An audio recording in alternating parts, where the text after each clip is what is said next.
Bismillahirrahmanirrahim. Assalamualaikum warahmatullahi wabarakatuh. Alhamdulillahirrahmanirrahim.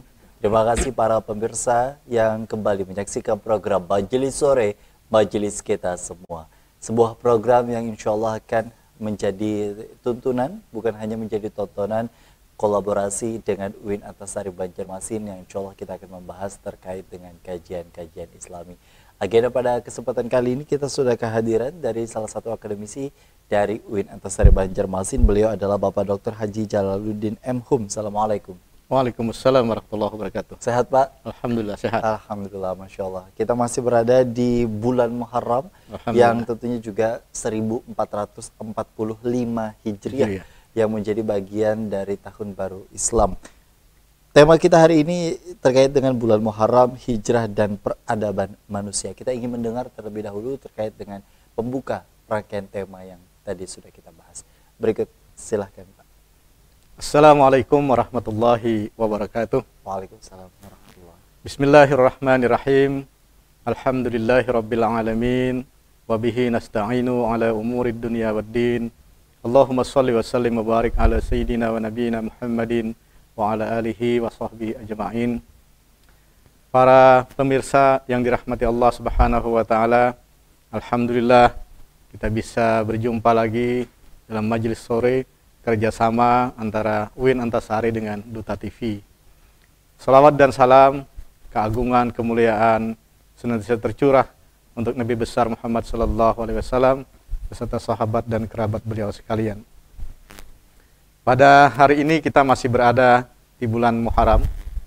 Tepatnya kita berada saat ini adalah tanggal 8 Muharram tahun 1445 Hijriah.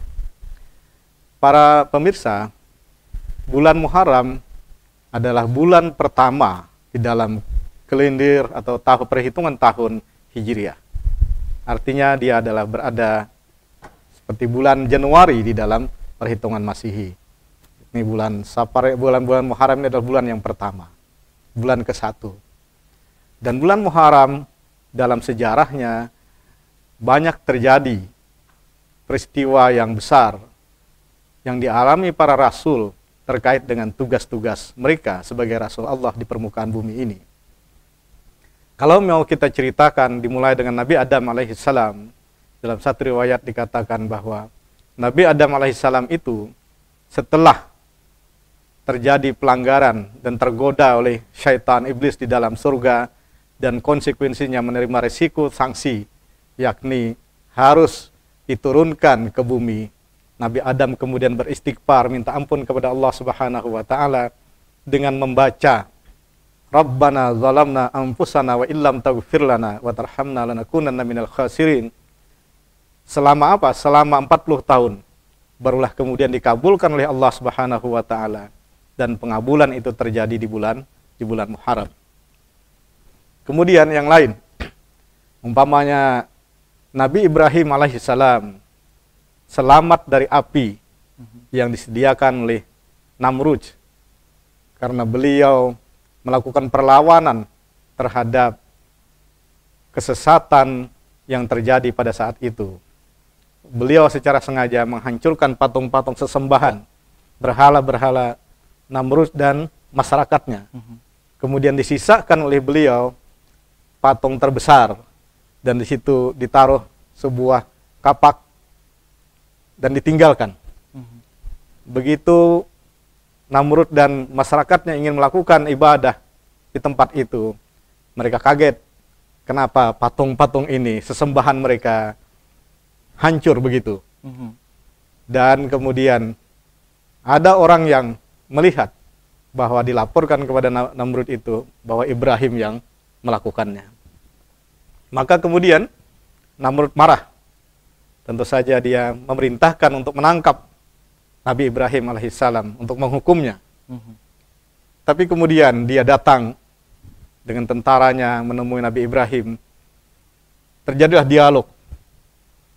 Tentu saja dalam keadaan marah, Namrud bertanya kepada Nabi Ibrahim, "Wahai Ibrahim, apakah engkau yang menghancurkan patung-patung sesembahan kami? Pada rusak semua, runtuh dan bergelimpangan begitu." Apa kata Nabi Ibrahim? Saya dengar tidak semuanya hancur, tidak semuanya bergelimpangan begitu. Ada yang tersisa, dan itu patung besar. Sambil mengangkat tangan, di situ ada kapaknya. Tanya aja itu, yang paling besar itu, pemimpin berhalanya. Apa kata Namrud? Bagaimana mungkin kami bertanya kepada patung yang tidak bisa bicara? Apa kata Nabi Ibrahim? Kalau begitu, kenapa kalian sembah? Tidak bisa berbicara, tidak bisa memberi apapun, kenapa kalian sembah? Akhirnya dia semakin marah. Dan kemudian dia memutuskan untuk menghukum Nabi Ibrahim alaihissalam untuk membakar hidup-hidup. Dikumpulkanlah api, kayu bakar, dibakar dengan api yang besar. Kemudian Nabi Ibrahim dilemparkan ke dalam api yang besar itu. Tapi Allah Subhanahu wa taala berkehendak untuk menyelamatkan Nabi Ibrahim alaihissalam.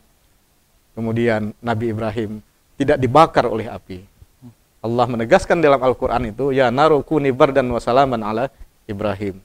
Jadi Ibrahim alaihissalam tidak sedikit pun terluka. Bahkan tidak sehelai benang pun yang hangus di badan Nabi Ibrahim karena api yang besar itu. Ya, bagi kita api pada dasarnya adalah membakar. Tapi Allah berkehendak lain, maka dia tidak membakar kepada Nabi Ibrahim alaihissalam. Itu contoh ya bagaimana bulan Muharram ini juga menampilkan sejarah masa lampau yang sedemikian rupa tentang perjuangan para rasul menghadapi masyarakat yang didakwahi oleh beliau. Bahkan kisah yang lain juga, umpamanya Nabi Musa alaihissalam luput dari kejaran Fir'aun, dan Fir'aun juga tenggelam di tengah lautan. Itu pun terjadi di bulan Muharram. Juga artinya Nabi Yunus, peristiwa itu besar sekali begitu ya.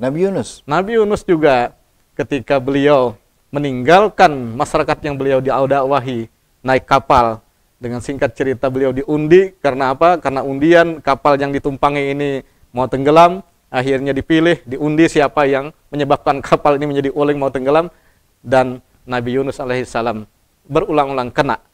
Akhirnya diputuskan beliau yang dilemparkan ke laut, dan dilemparkan ke laut kemudian masuk ke dalam mulut ikan besar dan berada di dalam perut ikan. Kemudian Nabi Yunus alaihissalam juga meminta ampun kepada Allah Subhanahu wa taala, ya, bertasbih beliau, dan itu juga beliau kemudian keluar daripada, selamat daripada perut ikan. Itu juga terjadi di bulan Muharram. Nah, itu peristiwa-peristiwa antara lain. Kalau kita baca lagi masih banyak peristiwa yang terjadi di bulan Muharram. Kita belum sampai kepada peristiwa hijrahnya Nabi Sallallahu Alaihi Wasallam yang juga terjadi di bulan Muharram. Masya Allah, artinya dengan peristiwa-peristiwa besar seperti itu memang kemudian juga menjadi bagian rangkaian dalam beberapa masa, terutama dalam gelaran di bulan Muharram itu sendiri. Kalau kita bicara mengenai bulan ini sendiri kan Pak, ada bulan yang kemudian juga secara umum kita mengenal dalam kalender umum secara dikenal oleh luas begitu oleh masyarakat dari Januari hingga Desember. Lalu kemudian juga bagi umat Islam kita mengenalnya dari tahun 1445 terutama di tahun 2023. Alangkah lebih baiknya nanti kita akan bahas sejauh mana sebenarnya sejarahnya. Apakah yang kemudian juga menjadi langkah awal itu ketika hijrahnya Nabi, atau ada perhitungan lain untuk bisa dihitung dalam tahun atau tanggal pertama di 1 Muharram di tahun 1 Hijriah itu tadi. Kita nanti akan bahas di segmen berikutnya. Tetaplah bersama kami dalam program Majelis Sore, Majelis Kita Semua.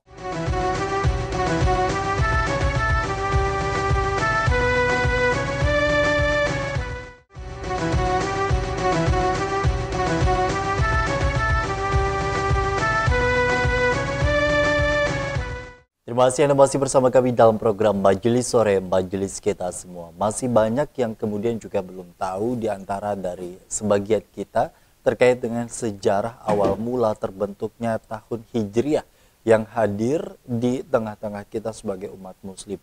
Ada beberapa pertanyaan penasaran yang istilahnya kapan sebenarnya 1 Muharram tahun 1 Hijriah itu dimulai? Apakah memang betul-betul dari hijrahnya Nabi atau ada peristiwa lain yang melatar belakangi? Kalau berdasarkan dalam konteks itu tadi Pak, apa yang menjadi munculnya tahun baru Hijriah di tengah-tengah kita sebagai umat muslim? Oke, jadi yang pertama kita jelaskan tadi itu adalah salah satu keistimewaan bulan Muharram. Nah, kalau pertanyaannya kapan sesungguhnya ya perhitungan itu dimulai, umpamanya kalau kita baca tarikh atau buku sejarah ya Ibnu Hisham umpamanya, maka sesungguhnya Nabi Shallallahu Alaihi Wasallam itu mempersiapkan hijrah itu memang dari tanggal 1 Muharram ya. Artinya apa? Persiapan itu sudah dilakukan sedemikian rupa. Nabi mengirim para sahabat ke Madinah. Dulu Yastrib namanya. Ya. Kemudian juga kontak yang erat dengan penduduk Madinah juga sudah dilakukan sedemikian rupa. Nah, lalu Rasulullah Sallallahu Alaihi Wasallam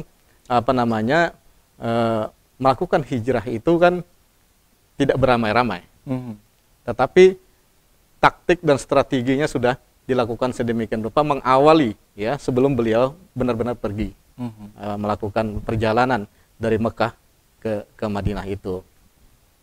Nah, lalu kenapa kemudian bulan Muharram ini menjadi titik awal perhitungan kalender Islam? Pada awalnya kan begini. Khulafaur Rasyidin, salah seorang di antara Khulafaur Rasyidin, Umar bin Khattab radhiyallahu anhu, itu mendapatkan aduan dari salah gubernur ya yang beliau pimpin, bahwa orang lain berkirim surat kepada kita itu ada tanggal-tanggalnya gitu. Nah, kalau kita mau membalas surat ini, kira-kira kapan ya? Gitu, tanggalnya gitu, menurut perhitungan kita umat Islam gitu. Maka kemudian para sahabat besar itu melakukan musyawarah. Dan disepakatilah bahwa kita menghitung tahun Islam itu ketika Nabi Shallallahu Alaihi Wasallam hijrah. Memang beberapa pendapat kan ada yang mengusulkan ya ketika umpamanya turun wahyu pertama dan seterusnya. Ya. Tapi yang disepakati adalah ketika Nabi Shallallahu Alaihi Wasallam hijrah itu.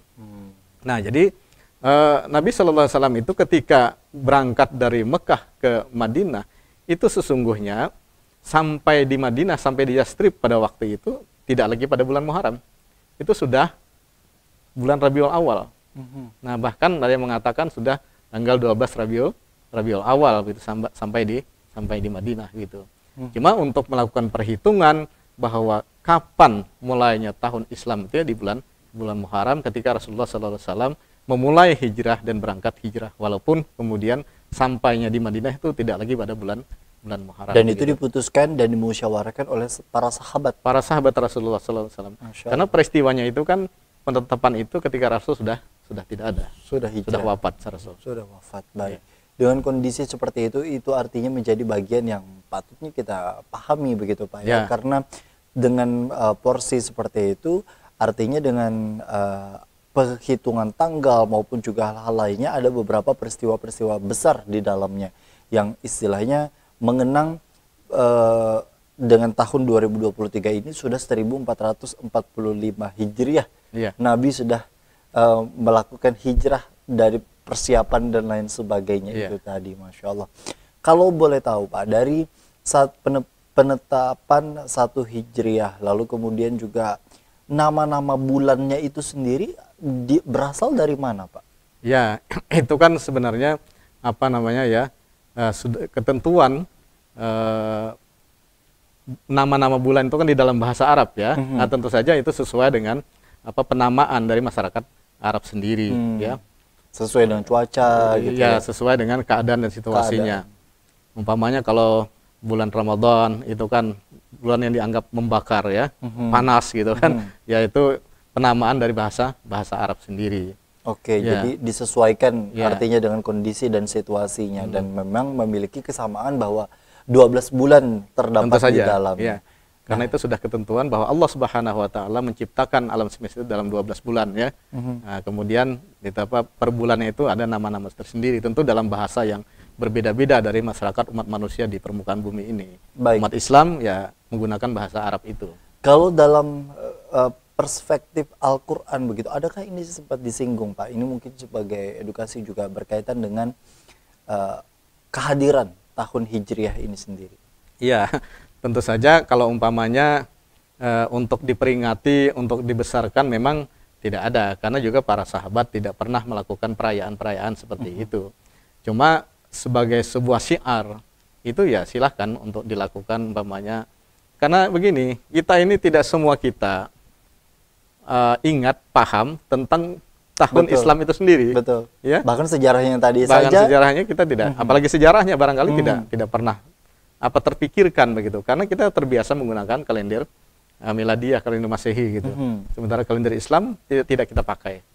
Kecuali kita umpamanya di bawahnya ada almanak, ini tanggal berapa miladiah, kemudian tanggal berapa hijriahnya, baru tahu gitu. Kalau mengingat mungkin jarang ya. Betul. Berbeda dengan tahun Masehi. Ini Dan tanggal 1, besok tanggal 2 gitu kan. Dan kita Selalu patut begitu. bersyukur di Indonesia ini dijadikan sebagai libur nasional begitu Pak. Ya, untuk tahun baru Islam. Ya. Jadi sesuatu hal yang betul-betul diagungkan karena memang negara kita adalah mayoritas Muslim, dan kemudian juga kita beranggapan bahwa tahun baru Islam itu sendiri, tahun baru Hijriah, menjadi langkah awal untuk Nabi melakukan proses hijrah itu sendiri. Adakah hal yang kemudian juga patut diketahui Pak terkait dengan keistimewaan seusai dari hijrahnya Nabi? Iya, tentu saja. Bulan Muharram, di situ Nabi hijrah. Kemudian Nabi SAW sampai di Madinah. Kemudian yang pertama sekali beliau lakukan adalah mendirikan masjid Quba gitu kan, sebelum masuk Madinah.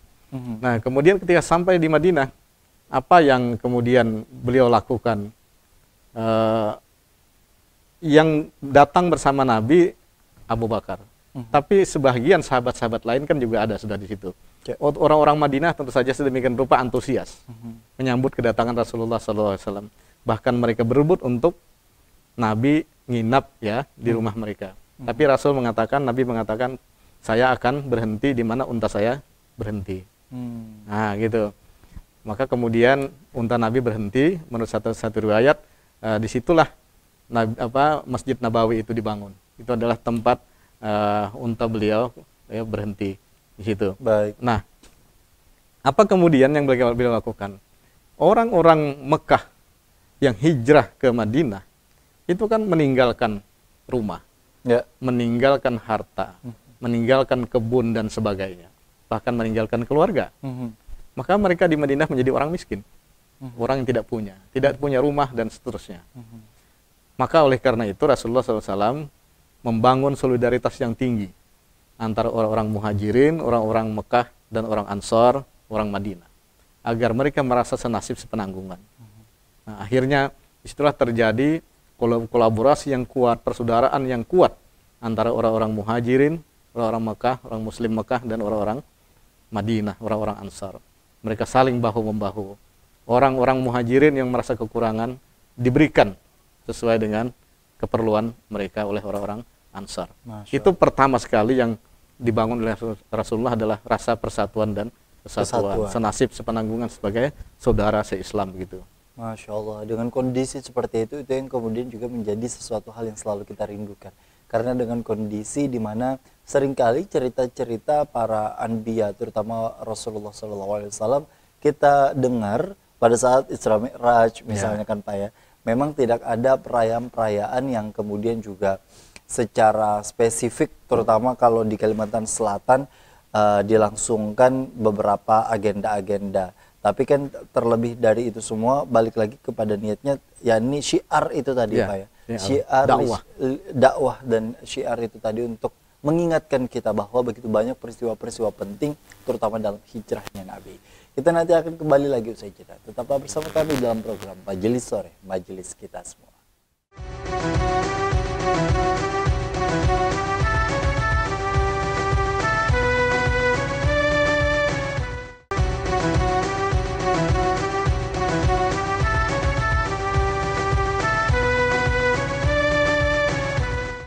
Ya, terima kasih Anda masih bersama kami dalam program Majelis Sore, Majelis Kita Semua. Hijrahnya Nabi dari Makkah ke Madinah dengan membawa visi dan membangun peradaban. Ini yang kemudian juga menjadi bagian yang tentunya tadi sudah kita dengar secara singkat terkait dengan Masjid Quba yang kemudian juga dibangun, lalu kemudian membangun kesatuan dan persatuan yang menyatukan antara kaum Ansar dan kaum Muhajirin, yang tentu kita sudah sering banyak pelajari, terutama di dalam tarikh atau sejarah-sejarah kebudayaan Islam dan lain sebagainya. Dengan kondisi seperti itu, Pak, peradaban manusia tadi sempat kita singgung dalam sebuah tema. Peradaban manusia yang kemudian juga sebelum masuknya agama Islam ini sendiri kan memang era-era jahiliyah.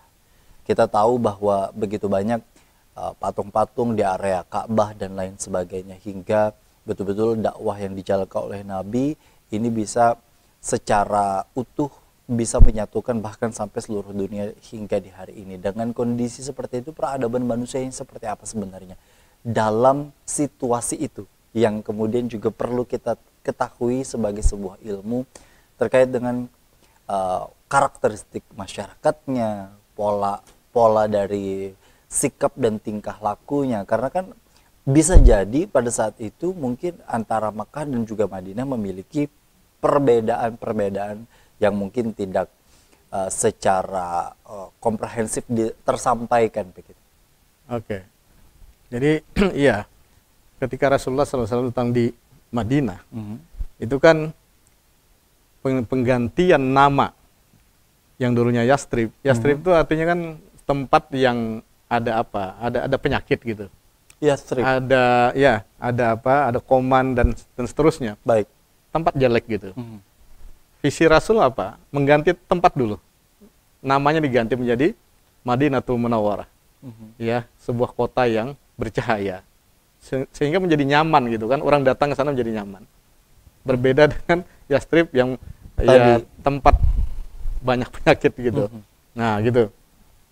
Ya kalau pertanyaannya bahwa masyarakat Arab pada waktu itu tentu saja disebut sebagai masyarakat jahili. Dan kita mengenal bahwa dimaksud dengan jahili itu jahili akidah, ya. Mereka tidak bertauhid, nyembah patung, ya, kemudian juga tidak berperadaban dalam konteks tidak menghormati sesama manusia. Ya. Jadi ada yang kelas manusia yang tinggi, ada yang sangat bawah karena perbudakan sedemikian rupa. Tidak ada penghargaan terhadap perempuan dan anak-anak juga, seperti terutama anak-anak perempuan gitu. Itu terjadi di masyarakat Arab pada waktu itu. Kalau kita kembali kemudian ke persoalan hijrah Rasul, setelah Rasulullah SAW mempersatukan Ansar dan Muhajirin, beliau juga mempersatukan orang-orang Yahudi yang selama sepenghidupan mereka itu selalu bertengkar. Nah, itu orang-orang Yahudi kemudian dipersatukan juga oleh Rasulullah dan juga bersama-sama menghuni Madinah dengan baik. Artinya walaupun tidak satu akidah, tidak satu agama, tapi mereka bisa hidup dengan damai. Karena Rasulullah SAW mampu menyatukan mereka. Yang dulu bertengkar selalu saja, sekarang menjadi hidup damai. Ya, maka kemudian dengan itu dibuatlah yang namanya Piagam Madinah, Konstitusi Madinah. Itu adalah hak dan kewajiban mereka yang tinggal di sana, ada hak-hak mereka untuk dilindungi, juga ada kewajiban-kewajiban yang pemerintah dalam hal dipimpin oleh Rasulullah untuk melindungi mereka semua. Nah, oleh karena itulah ini yang kemudian nilai-nilai yang dibangun oleh Rasulullah SAW, nilai dakwah Islam, nilai-nilai Al-Quran dan Sunnah kemudian menyebar sedemikian rupa, ya. Dan itulah yang kemudian menjadi kekuatan umat Islam. Nilai-nilai ketauhidan yang dibangun oleh Rasulullah, nilai-nilai persatuan yang dibangun oleh Rasulullah di Madinah itulah menjadi kekuatan. Sehingga umat Islam dengan keyakinannya selalu saja menang di dalam peperangan. Betul. Kemudian juga nanti pada saatnya kita akan tahu bahwa peradaban manusia berubah dari titik sentral Madinatul Munawwarah sampai ke penjuru-penjuru dunia. Bisa saja kalau setidaknya tidak ada peristiwa hijrah Rasulullah dari Mekah ke Madinah, kita bukan menjadi bagian daripada umat beliau. Bisa terjadi itu. Kenapa? Karena momen hijrah itu nilainya luar biasa. Betul. Tidak hanya bernilai persoalan ekonomi dan dakwah agama, tapi juga nilai politik, nilai-nilai militer, dan juga nilai-nilai geografis. Sehingga umat Islam benar-benar diuntungkan dengan strategi hijrahnya Rasulullah SAW dari Mekah ke Madinah itu. Itulah nanti yang akan membangun peradaban umat manusia di kemudian hari, bahwa umat Islam dengan nilai-nilai yang mereka bangun, dengan sains dan teknologi yang mereka bisa ciptakan, mempengaruhi benua Eropa untuk dapat juga maju sebagaimana umat Islam maju di daerah timur. Orang-orang barat kemudian juga ya terpengaruh untuk juga maju, mendapatkan kemanfaatan yang luar biasa dari kemajuan umat Islam. Kita tahu peradaban manusia yang kemudian juga tadi ibaratnya sudah betul-betul diperjuangkan dengan kondisi di mana penanaman akidah dan lain sebagainya ini menjadi langkah dasar untuk menjadi manusia yang memanusiakan manusia.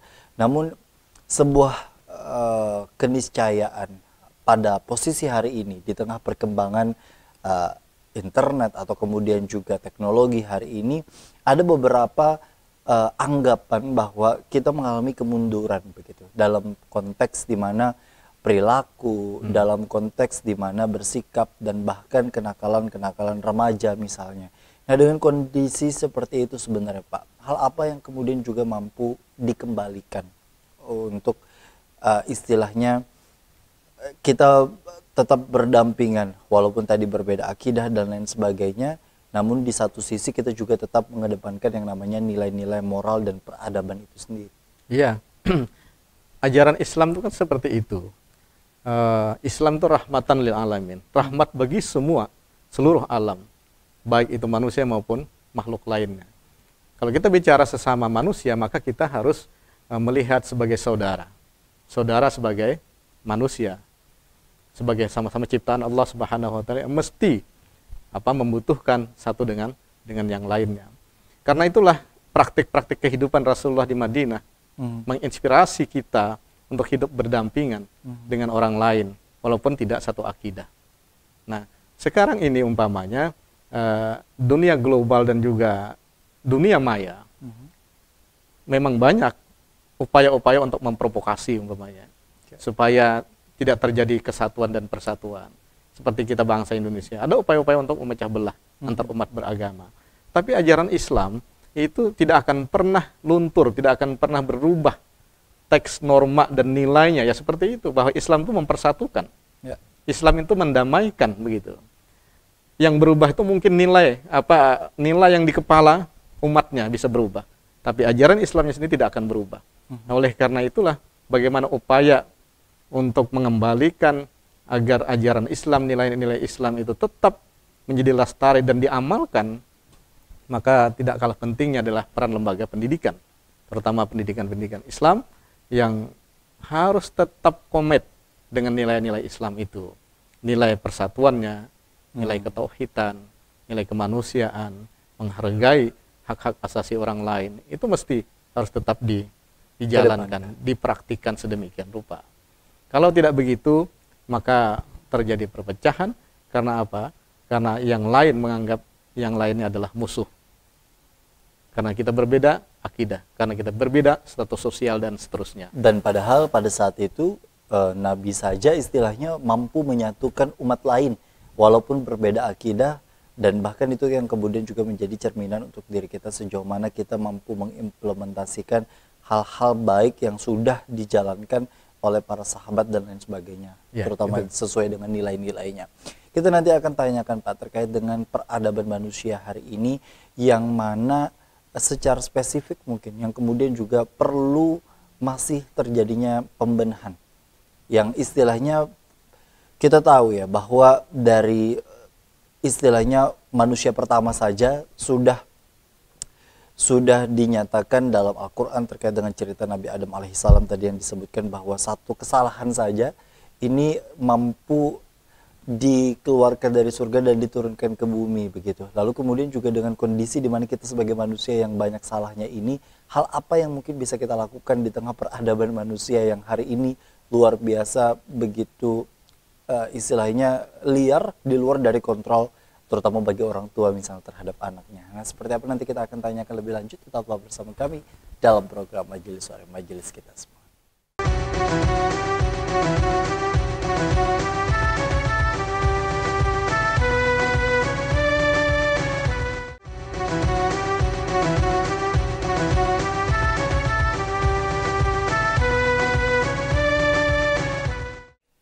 Terima kasih Anda masih bersama kami dalam program Majelis Sore, Majelis Kita Semua. Dan Masya Allah kalau kita bicara mengenai tahun hijrahnya Nabi, lalu kemudian juga berkaitan dengan peradaban manusia dan bulan Muharram seperti yang saat ini. Ini kan masih dalam satu kesatuan, apalagi kita baru saja memperingati lah istilahnya tahun baru Islam 1445 Hijriah. Dengan tahun baru kan biasanya ada refleksi begitu Pak. Ada refleksi, ada hal-hal yang kemudian juga kita inginkan untuk diupayakan agar kita misalnya dari yang sebelumnya buruk menjadi yang lebih baik dan lain sebagainya. Kalau dalam konteks tadi pertanyaan sebelum segmen keempat ini terkait dengan peradaban manusia yang mana secara spesifik yang mungkin patut kita benahi secara komprehensif dari dulu hingga sekarang yang istilahnya benang merahnya itu justru memang selalu sama dan perlu kita upayakan, itu apa ya Pak? Oke. Jadi apa itu peradaban manusia? Nah, peradaban manusia itu adalah nilai yang diupayakan oleh umat manusia untuk hidup dan tumbuh berkembang. Jadi nilai-nilai terbaik yang tumbuh berkembang di dalam kehidupan mereka. Kemudian nilai itu bisa menghasilkan sebuah kesadaran bersama yang kemudian diamalkan bersama. Nanti juga bisa terrefleksikan di dalam bangunan-bangunan fisik. Baik. Yang menandakan ketinggian akal budi dan hasil pikiran umat manusia pada zamannya gitu. Kalau pertanyaannya apakah atau yang mana kemudian yang relevan, nilai-nilai dulu dengan yang sekarang harus kita lestarikan, maka tentu saja nilai-nilai yang diajarkan oleh Rasulullah SAW melalui Al-Quran dan As-Sunnah, nilai tauhid, itulah sesuatu yang mesti dilestarikan. Bagi kita umat Islam, tauhid itu adalah fundament yang utama dan harus ada dalam batin kita. Jangan pernah sekali-kali kita mensekutukan Allah Subhanahu wa taala. Nah, kemudian juga di samping itu nilai-nilai keadilan itu harus menjadi bagian yang tetap lestari dan diupayakan bagi kita umat Islam menjadi bagian penegak keadilan itu. Kenapa demikian? Kalau keadilan tidak ditegakkan, maka berpotensi besar untuk terjadinya perpecahan. Kenapa? Karena antara satu dengan yang lain akan terjadi gesekan-gesekan karena satu golongan, satu orang dan sebagainya merasa tertekan dengan sikap-sikap yang tidak adil. Apalagi umpamanya dalam kelembagaan negara, keadilan itu harus diupayakan sedemikian rupa sesuai dengan cita-cita bangsa kita untuk mendapatkan keadilan sosial bagi seluruh rakyat Indonesia. Itu yang kedua. Kemudian juga kemanusiaan semesta. Kita harus merasa bersaudara semua umat manusia ini. Persaudaraan sesama umat manusia.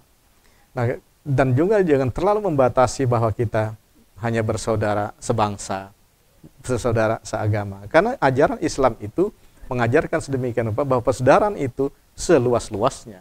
Kenapa? Karena kesadaran untuk persaudaraan itu membawa kepada kebaikan, membawa kepada rahmat.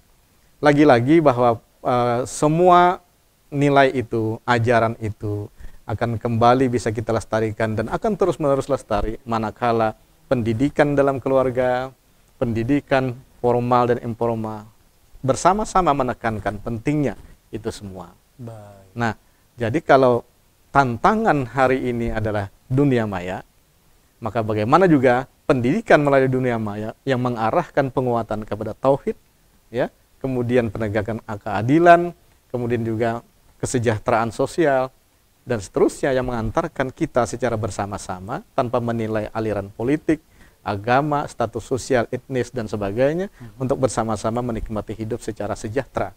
Itu yang sesungguhnya mesti diajarkan sedemikian rupa. Dan itu pasti atas izin Allah mampu terwujud bersama kalau memang kita semuanya berbondong-bondong dan bekerja sama begitu Pak ya, dalam hal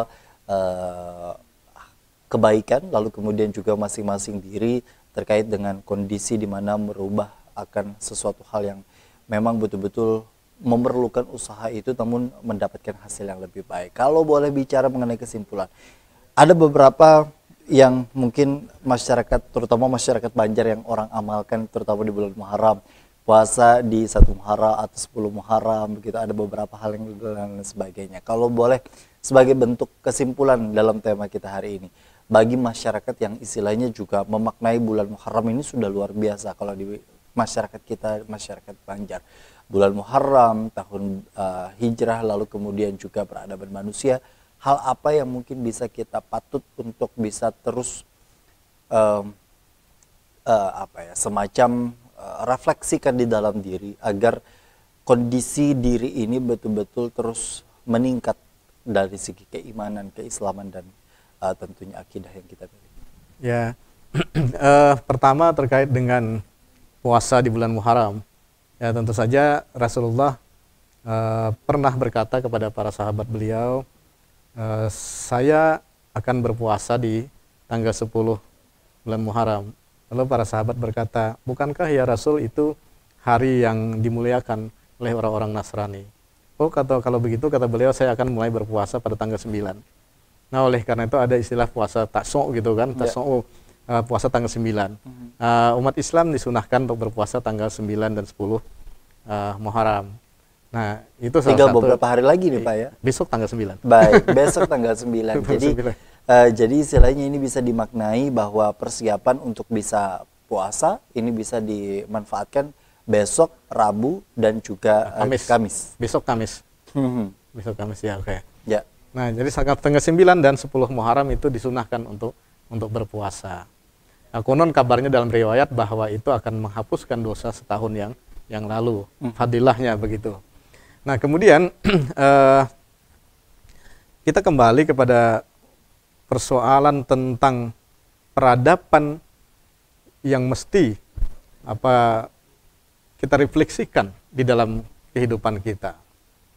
Umat Islam ini sebenarnya tidak kehabisan peran dimanapun mereka berada.